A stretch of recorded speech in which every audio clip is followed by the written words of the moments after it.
pala si Teacher Chiwan. At ngayong araw na ito ay ang gagawin natin, tuturuan ko kayong magbasa gamit ang marungko approach. At sisimulan natin ito sa aralin 17. Alam niyo ba kung ano ang letra ang narito sa aralin na 17?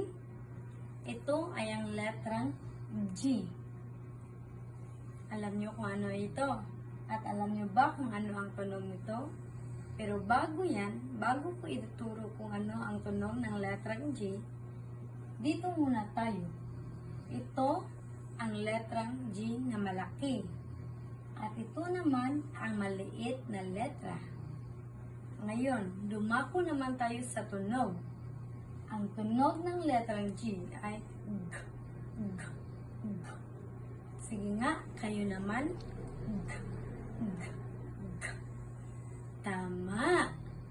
At dumako naman tayo dito. Ga, gi, gi, go, gu. Ga, gi, gi, go, gu. Sige, ulitin natin ha. Ga, gi, gi, go, gu. Tama.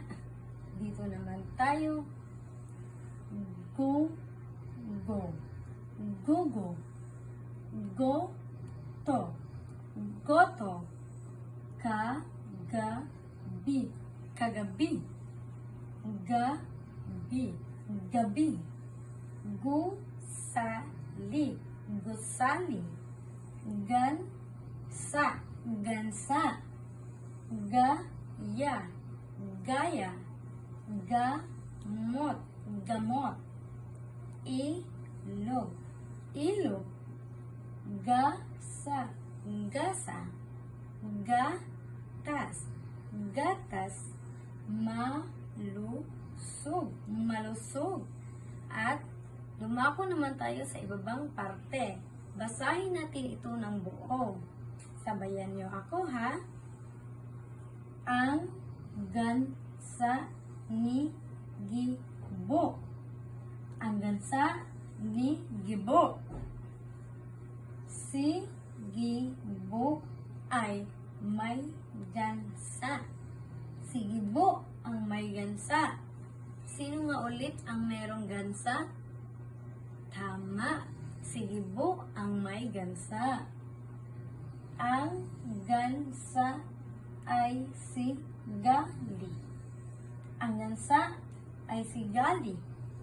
Sino nga ulit ang gansa? O ano nga ulit ang pangalan ng gansa?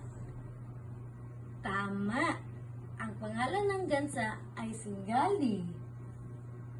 Sa ilog na liligo si Gali.